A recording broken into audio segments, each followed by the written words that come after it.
आता 1 रुपयात साड्या, जेंट्स वेअर, किड्स वेअर, महाराष्ट्रातील सर्वात मोठा सेल रवींद्र वस्त्र निकेतन सलगरे व शाखांमध्ये. चंद्रकोर साड्या, डिझायनर वर्क साड्या, फ्रॉक, शरारा, गरारा, लेगिन, प्लाझो फक्त 1 रुपयात. Boys pant, shirts, lower, kurti 1 रुपयात. थंडीसाठी ब्लँकेट, जॅकेट, स्वेटर, पडदे, पिलो, पर्स, बॅग फक्त 1 रुपयात. बाय 2 गेट 1 फ्री यासह असंख्य व्हरायटीत कपडे उपलब्ध. त्वरा करा, ऑफर फक्त 26 जानेवारी ते 5 फेब्रुवारी पर्यंत. रवींद्र वस्त्र निकेतन सलगरे व सर्व शाखा. भिलवडी येथे मतदान जनजागृती रॅली, शालेय विद्यार्थ्यांचा सहभाग. मतदार दिनानिमित्त भिलवडी येथे मतदान जनजागृती रॅलीचं आयोजन करण्यात आलं. यामध्ये शालेय विद्यार्थ्यांनी सहभाग घेतला. संविधानाने मतदान हा सर्वश्रेष्ठ अधिकार मतदारांना दिला आहे. त्याचा योग्य वापर करून आपण आपल्याला अभिप्रेत असलेला लोकप्रतिनिधी निवडू शकतो. परंतु सध्या मतदार आपला हा बहुमूल्य अधिकार विसरून अनेक प्रलोभनांना बळी पडत असल्याचं दिसून येत आहे.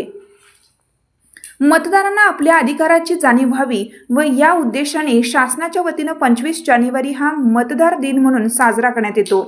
भिलवडी येथील जिल्हा परिषद शाळा व सेकंडरी स्कूल अँड ज्युनियर कॉलेजच्या विद्यार्थ्यांची मतदार जनजागृती रॅली काढण्यात आली.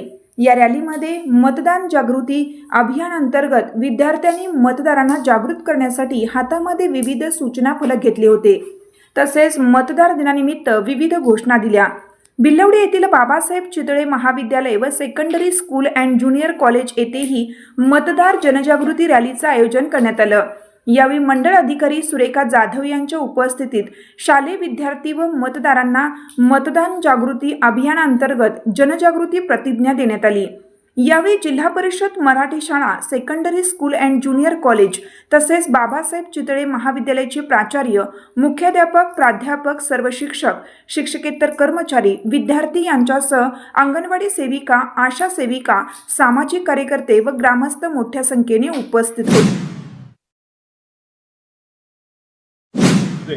जवळपास 25 देशांमध्ये यावर्षी मोठ्या निवडणुका झाल्या. या सगळ्या निवडणुकांच्या निकालानंतर जगातल्या सर्व वर्तमानपत्रांनी भारताचं जे केलेलं वर्णन आहे ते वर्णन एका वाक्यात असं आहे की जगातील सर्वात मोठी जिवंत लोकशाही म्हणजे भारत.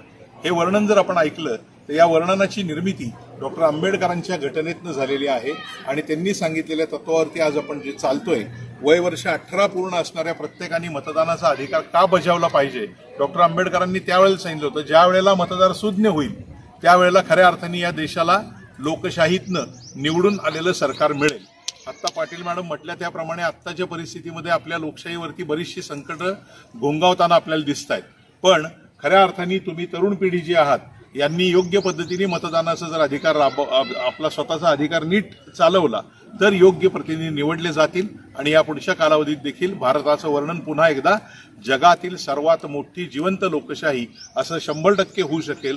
आणि त्यासाठी तुम्ही सर्व लोकांनी आपला मतदानाचा अधिकार 100% बजावला पाहिजे. याच पद्धतीने या पुढच्या कालावधीमध्ये येणाऱ्या प्रत्येक निवडणुकीला आपली भूमिका ही कणखर असली पाहिजे.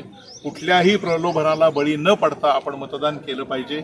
चांगला उमेदवार जो आहे त्यालाच मतदान करा आणि योग्य पद्धतीने ही लोकशाही जिवंत ठेवण्यासाठी आपलं स्वतःचं योगदान द्या अशी विनंती करतो आणि थांबतो. धन्यवाद.